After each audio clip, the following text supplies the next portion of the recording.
Thank you very much.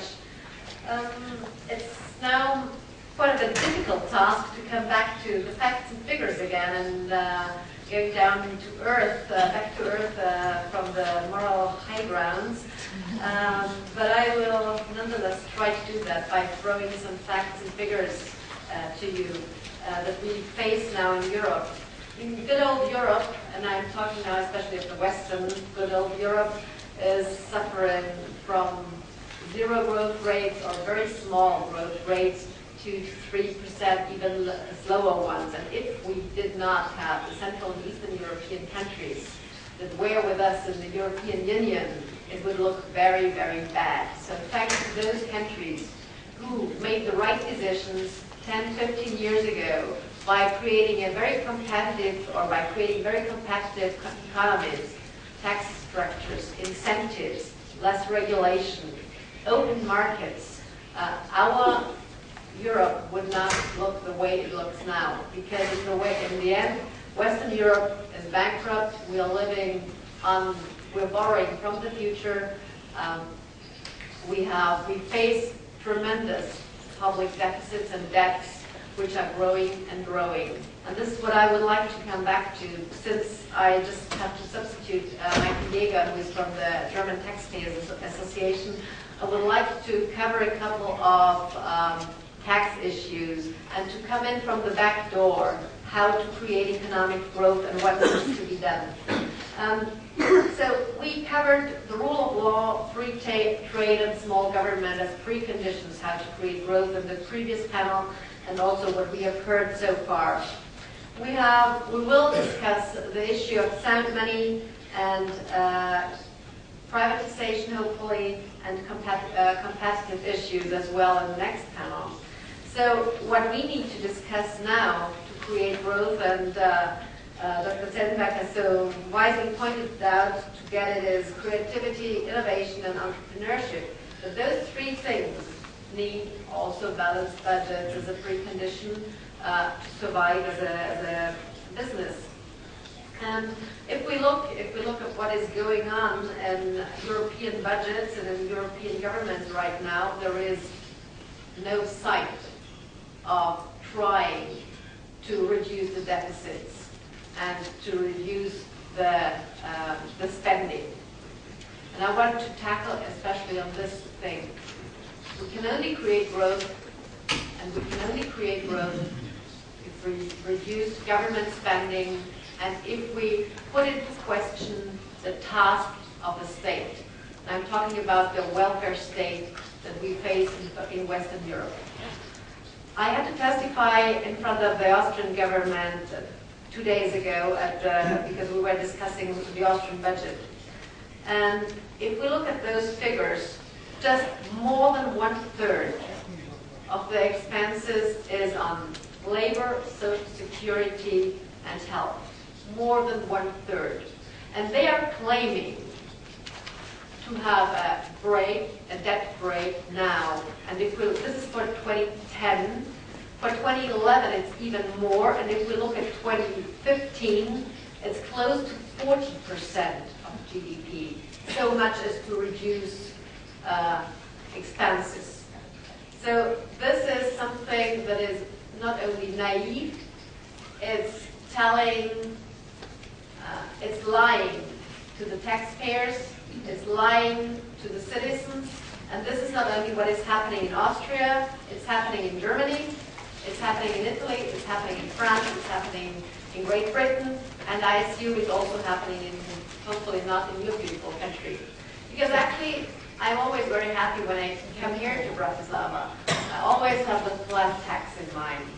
And you know, when you invented the flat tax, it was a real relief for Austrian enterprises and for Austrian businesses.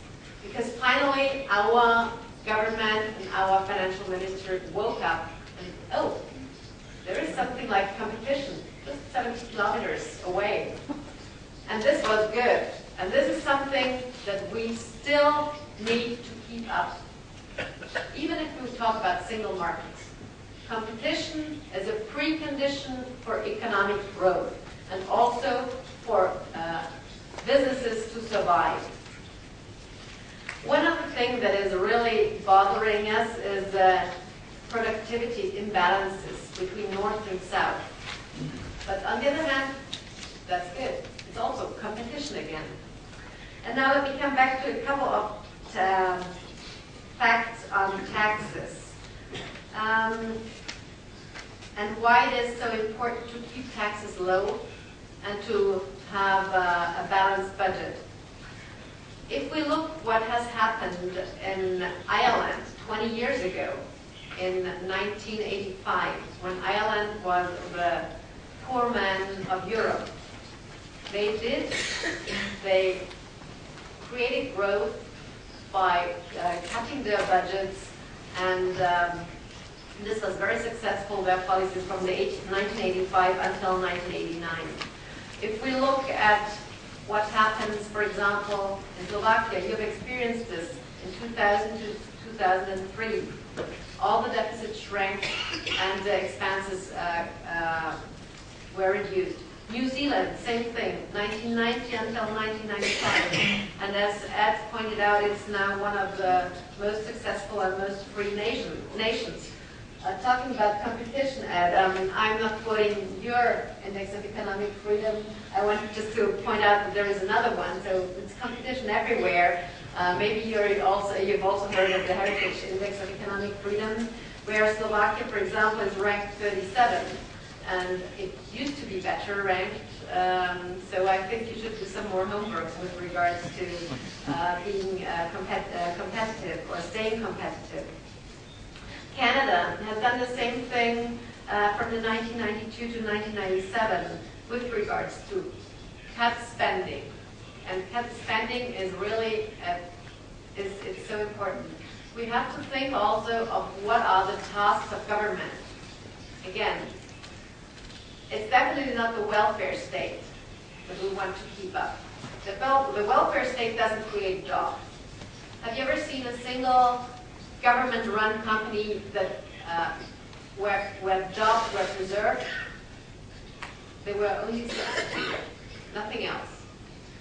Governments don't create jobs. Businesses, enterprises, the individual creates jobs. So we have to tell government not to interfere and to let businesses and let enterprises alone. Just last but not least, some tax issues that my friend Mike Niga wanted to present to you. What we all know is that less taxation means also economic growth, and that our tax codes, I don't have to tell you in this country, but we have to tell in other European countries, needs to be fair and simple. The tax codes need to be reformed. And what is also very important, we must not talk about tax harmonization in Europe. Tax competition is a precondition for economic growth as well. We have a choice between a state economy or a free economy, a free market economy. In a free market economy, you take risk, you live with uncertainty, but you have growth and you have freedom.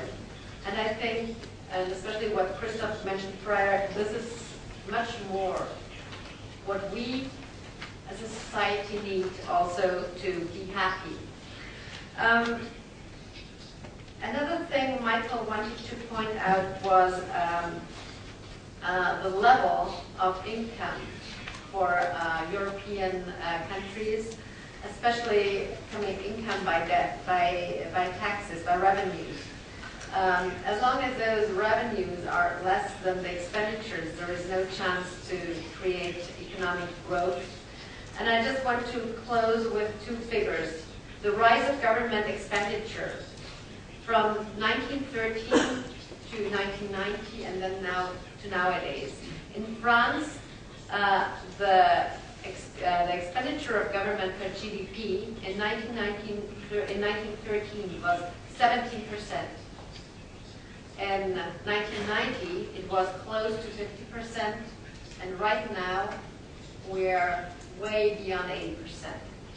Germany, in 1913, 14.8%, although they had already invented the smart business system. In 1990, it was 44.1, and right now they face the same figures as Austria, over 70, close to 80. Italy, 17%. Japan was then 8.3. United States in 1913 was just 7.5%. And all those countries now hit the benchmark. So we have to come back to create competition, but I argue here just to reduce spending and to put the task of the state, of the government, in question. And I think it's our foremost task to force politicians to rethink, because all what we have been doing during the past 2 years of the crisis is trying to solve the problems with the solutions of the last millennium. And it's about time that we rethink and put the button on reset and just let the markets work again. Thank you.